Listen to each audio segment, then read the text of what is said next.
अस्सलाम वालेकुम स्टूडेंट्स, हमारा अगला टॉपिक है बायोलॉजी सेकेंड ईयर क्लास में हम बात करेंगे न्यू डार्विनिज्म की। ये न्यू डार्विनिज्म क्या है? बेसिकली तौर पर यहाँ पर दो साइंटिस्ट के काम को इकट्ठा किया हुआ है, ठीक है। न्यू इसका बेसिक मानी क्या होता है? नया।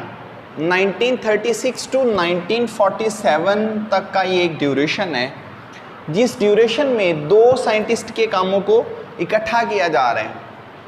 अब न्यू डार्विनिज्म, जिसे हम सेकेंडली मॉडर्न एवोल्यूशनरी सिंथेसिस का भी नाम देते हैं। सिंथेसिस का मतलब है ये आर्टिफिशियली तौर पर खुद से प्रिपेयर्ड की हुई है। एक लायन विजमन पर्सन है, ये बेसिकली तौर पर शागिर्द है किसका? चार्ल्स रॉबर्ट डार्विन का। इस बंदे ने दो साइंटिस्ट का काम इकट्ठा किया हुआ है। एक चार्ल्स रॉबर्ट डार्विन का जो बेसिकली वर्क कर रहा था एवोल्यूशन पे, दूसरा काम उसने इकट्ठा किया है किसका? मेंडल का, जो थ्योरी ऑफ जेनेटिक्स पे है, जिसे हम बायोलॉजिकली इनहेरिटेंस का नाम भी देते हैं, ठीक है। इसने इन दो साइंटिस्ट का काम इकट्ठा कर दिया। चार्ल्स रॉबर्ट डार्विन जो बेसिक इसने पब्लिश किया है ऐसे को, थ्योरी ऑफ नेचुरल सिलेक्शन को, इसकी थ्योरी ऑफ नेचुरल सिलेक्शन किस चीज़ पे बेस कर रही थी? इसने कहा था हमेशा जो पावरफुल कैरेक्टरिस्टिक्स होते हैं वही हमेशा नेक्स्ट जनरेशन में पास होते हैं। पावरफुल कैरेक्टरिस्टिक्स को जो चीज़ कंट्रोल कर रही होती है वो कौन है? जीन्स। यानी कि चार्ल्स रॉबर्ट डार्विन जिस चीज़ की बात कर रहा था वो जीन्स हैं। इसने एक बहुत अच्छी बात कही कि बेसिकली तौर पर जो हमारे पास पॉपुलेशन है, यानी कि जो एवोल्यूशन है, एवोल्यूशन जो इसका बेसिक जो पॉइंट है वो जीन्स होते हैं, और यही जीन जो होते हैं वो नेचुरल सिलेक्शन करवाते हैं। यानी कि जो कैरेक्टरिस्टिक्स होते हैं उन्हें जो चीज़ कंट्रोल कर रही होती है वो जीन्स होते हैं। अब चार्ल्स रॉबर्ट डार्विन ये कह रहे हैं कि जो कैरेक्टरिस्टिक्स, जो ट्रेड पावरफुल होते हैं नेक्स्ट जनरेशन में वही पास होते हैं, उन्हें जीन्स कहा जा रहा है। जबकि ग्रिगर जोहन मेंडल जेनेटिक्स के ऊपर काम कर रहा था, तो इसने भी यही कहा कि बेसिकली तौर पर जो ट्रेड्स होते हैं वो वन जनरेशन से नेक्स्ट जनरेशन पास होते हैं। वो ट्रेड्स असल में किसके अंडर कंट्रोल होते हैं? जीन्स के। अब यहां पर इन दो साइंटिस्ट के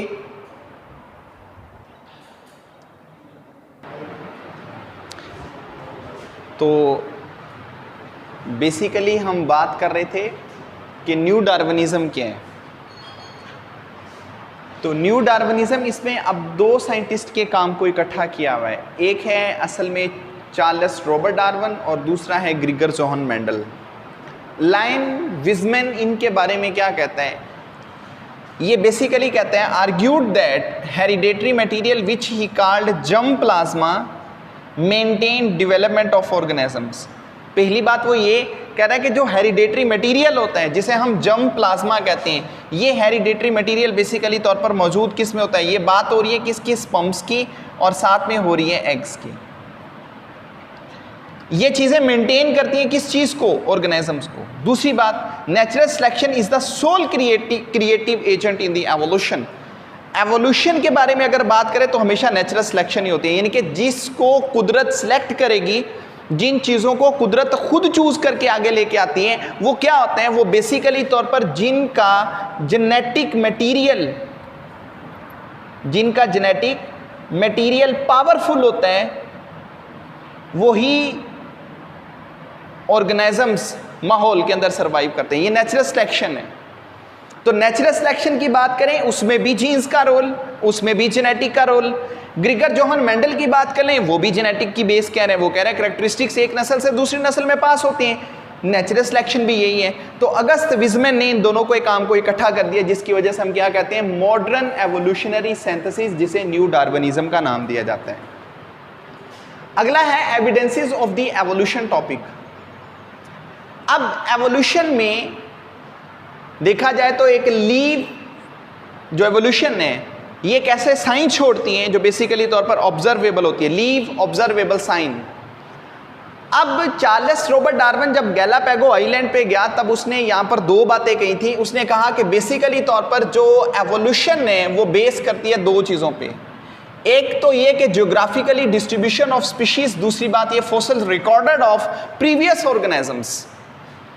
इसने ये कहा कि जो जियोग्राफिकली डिस्ट्रीब्यूशंस हैं उसमें उससे भी क्या होता है, एवोल्यूशन पैदा होती है। यानी कि पहले ऑर्गेनिज्म एक जगह पर मौजूद होते हैं, वहाँ से फिर वो क्या हो जाते हैं, वो डाइवर्ज हो जाती हैं, जिससे फिर क्या होता है, एवोल्यूशन पैदा होती है। हर ऑर्गेनिज्म अपने आप को अपने इलाके के मुनासबत अपने इन्वायरमेंट के मुताबिक क्या करता है, अडॉप्ट कर लेता है।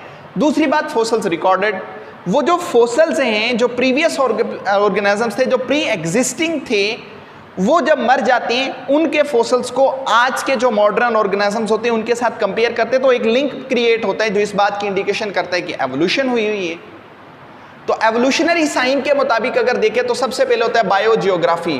बायो का मानी होता है लाइफ, जियो कहते हैं अर्थ को, ग्राफी कहते हैं डिस्ट्रीब्यूशन को। यानी कि ज़मीन के ऊपर अगर हम बात करें तो डिस्ट्रीब्यूशन हो रही होती है किसकी, ऑर्गेनिजम्स की। एक एग्जाम्पल है आर्माडिलो, इनके एंसेस्टर पहले अमेरिका में मौजूद हुआ करते थे। फोसल्स रिकॉर्डेड से पता चला कि बेसिकली तौर पर पूरे कॉन्टिनेंट पर मौजूद हैं और इनकी शक्लें आगे तब्दील हैं। यानी कि आर्माडिलोज अमेरिका में और किस्म के होंगे आर्माडिलोज, अफ्रीका में और किस्म का होगा आर्माडिलो ही। तो मुख्तलिफ कॉन्टिनेंट्स के ऊपर ये आर्माडिलोज इनके स्ट्रक्चर में चेंज आता है। वो यही कह रहे हैं कि बेसिकली तौर पर ये जो आर्माडिलोज हैं जिन्होंने अपने आप को चेंज किया है वो किसकी बुनियाद पर, जियोग्राफिकली डिस्ट्रीब्यूशंस की बुनियाद पर। जियोग्राफिकली डिस्ट्रीब्यूशन में समटाइम बैरियर आ जाते हैं। बैरियर या तो फिजिकल बैरियर्स में दो ही चीज़ें होती हैं, पहाड़ और समंदर। गैलापागो आइलैंड की बात कर लें तो उन्होंने चार्ल्स रॉबर्ट डार्विन ने कहा कि गैलापागो आइलैंड पे जो स्पीशीज मौजूद हैं उनका अपने मेन लैंड के साथ एक लिंक होता है। मेन लैंड उसका साउथ अमेरिका है, यानी कि साउथ अमेरिका के ऊपर जो चीज़ें मौजूद हैं वो गैलापागोस आइलैंड के साथ एक लिंक क्रिएट करती हैं। इसका मतलब है वो चीज़ें पहले साउथ अमेरिका में हुआ करती थी, वहाँ से वो गैलापागोस आइलैंड पे गई हैं, जियोग्राफिकली डिस्ट्रीब्यूशन है। और फिर वो चीज़ें जब गैलापागो आइलैंड पे इवॉल्व होगी, उन्होंने अपने आप को अडॉप्ट कर लिया गैलापागो आइलैंड के मुताबिक। अब वो टोटली चेंज होगी कहाँ से, मेन लैंड से। दूसरा फोसल्स रिकॉर्डेड है। फोसल्स क्या होते हैं, remnant part of the body is called fossil. जैसे कि डायनासोर्स के फोसल्स हैं तो उनसे हमें पता चलता है कि बेसिकली तौर पर आज जो मैमल्स और बर्ड्स पैदा हुए हैं वो डायनासोर्स से पैदा हुए हैं, ठीक है। तो फोसल्स रिकॉर्डेड में अगर हम बात करें तो हमारे पास 5 वर्टिब्रेट की क्लासेस होती हैं जो इस बात की इंडिकेशन करती हैं कि फोसल्स रिकॉर्डेड में सबसे पहला वर्टिब्रेट दुनिया पे फिश बना, फिश से अगला एम्फीबियंस बना, एम्फीबियंस से रेप्टाइल्स, रेप्टाइल से बर्ड, बर्ड से आगे जो चीज़ प्रीपेयर्ड हुई वो मैमल्स प्रीपेयर्ड हुए। ये बेसिकली क्या है, फोसल्स रिकॉर्डेड है। फोसल्स की दो टाइप्स होती हैं, एक बॉडी पार्ट फोसलाइजेशन होती है, एक ट्रेस फोसलाइजेशन होती है। बॉडी पार्ट्स में हमारे बॉडी के पार्ट्स होते हैं, बॉडी का कोई भी पार्ट हो गया, बोन होगी, अदर स्ट्रक्चर्स होगी। ट्रेस की बात कर लें तो उसमें बेसिकली क्या होते हैं, ट्रेस में कुछ, जैसा कि अब अगर हम बात कर ले रेप्टाइल्स, इनके स्टमक में कुछ स्टोन्स होते हैं, तो वो स्टोन जो होते हैं वो मेस्टिकेशन, ग्राइंडिंग करने में हेल्प कर रहे होते हैं। तो इसके बाद ट्रेस की बात कर लें तो कुछ रास्ते बने होते हैं ज़मीन के ऊपर। ट्रेस के अंदर अगर और बात आप कर लें तो इसमें किसी जानवर का कोई मतलब सींग हो गया, कोई खुर हो गई, तो वो बेसिकली ट्रेस फोसलाइजेशंस में आते हैं। हमें फोसल्स मिलते कहाँ पर हैं, फोसल्स ज़्यादातर मिलते हैं हमें सेडिमेंट रॉक्स में, जो तहदार चट्टानें होती हैं उनमें मिलते हैं। ज़्यादातर फोसल जो से होते हैं इन्हीं चट्टानों में मिलते हैं। लेकिन सम टाइम फोसल्स जो से होते हैं वो हमें किसी रीजन्स में, गम्स में, म्यूसिलेज में, रबर में, या फिर जो ग्लेशियर होते हैं इनके अंदर भी मिल जाते हैं, ठीक है। लेकिन सबसे ज़्यादा जो से हमें फोसल्स रिकॉर्डेड मिलते हैं वो कहाँ पर मिलते हैं, वो हमें मिलते हैं सेडिमेंट्स रॉक्स में मिलते होते हैं, ठीक है जी। तो फोसल्स की आगे बहुत सारी टाइप्स भी होती हैं। इसके बाद अगला जो सा एविडेंस है वो हमारे पास कंपैरेटिव एनाटॉमी है, कंपैरेटिव एम्ब्रियोलॉजी है, मॉलिक्यूलर बायोलॉजी है। ये फिर इंशाल्लाह हम अपने नेक्स्ट लेक्चर में करेंगे।